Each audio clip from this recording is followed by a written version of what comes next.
मेरे प्यारे देशवासियों, आज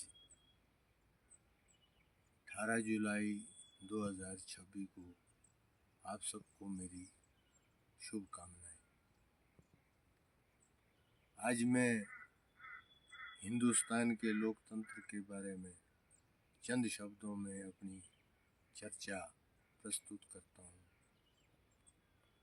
मुझे एक बात से हैरानी है कि बड़ी मुश्किल से देश को ये प्रजातंत्र का अवसर प्राप्त हुआ, लेकिन आज परिस्थिति बिल्कुल इसके विपरीत नजर आ रही है।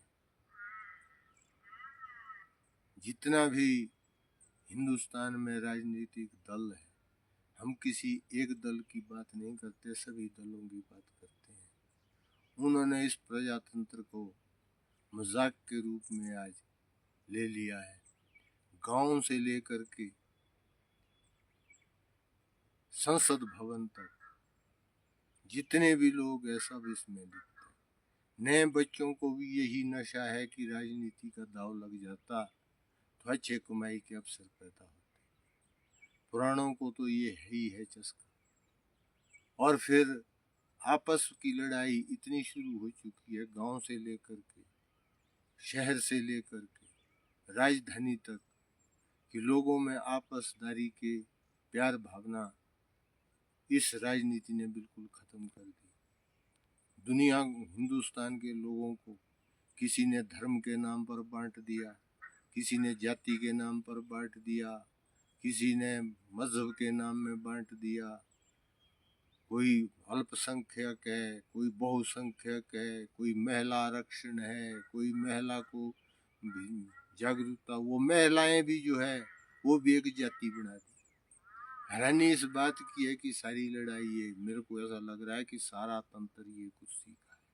जब जब चुनाव आता है, बड़ी बड़ी घोषणाएं होती है, बड़ा बड़ा प्रलोभन लोगों को दिया जाता है, जब अंत में कुर्सी पर बैठ जाते हैं फिर वो सारा का फेर बदल हो जाता है, जिसका नेगेटिव रोल हो जाता है और लोग जो है तमाशा देखते रह जाते हैं। गांव स्तर से लेकर के पंचायत लेवल से लेकर के देश की राजधानी तक मुझे यही देखने को मिला कि बोलते कुछ और है, लास्ट में होता कुछ और है, जिसमें आम जनता का विश्वास दिन प्रतिदिन लोकतंत्र से खत्म होता जा रहा है।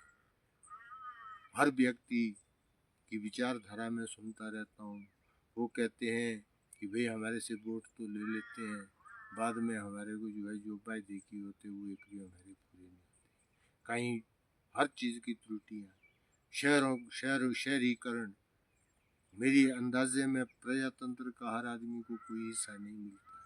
शहरों में अरबों रुपए की स्कीमें आ रही है, 4 लाइन बन गए, फ्लाईओवर बन गए, मेट्रो बन गया, कुछ रेलें बन गई। गांव में अभी रास्ते तक ठीक नहीं है हिंदुस्तान के। अगर सचमुच गांव में आप जाएंगे, वहाँ अगर आप परिस्थिति देखेंगे, लोग जो है अपने कठिन परिश्रम से जो है अपना जीवन यापन करते हैं। पता नहीं सरकार का पैसा अरबों रुपया कहाँ जाता है, गरीबों का सिंचा हुआ धन कौन इसको बटोरता है, इसका कोई लेखा जोखा नहीं है। और हम सुनते रहते हैं कि मंदिरों में भी चोरी है, मस्जिदों में भी चोरी है, सरकारों में भी चोरी है, हर जगह में चोरी है। तो ये चोरी कब मिटेगी? तभी मिट पाएगी जब प्रजातंत्र लुप्त हो जाएगा। ऐसी परिस्थिति देश की रही तो एक दिन आएगा कि हम सब देशवासियों को इस लोकतंत्र से हाथ धोना पड़ेगा। मैं सभी से निवेदन करूंगा कि इस लोकतंत्र को मजबूत करने के लिए इस हेराफेरी, बेईमानी, अनाप शनाप बयान और इन झूठे प्रचारों को खत्म करें, ताकि अमन और शांति का रास्ता मिल सके। जय हिंद, जय भारत।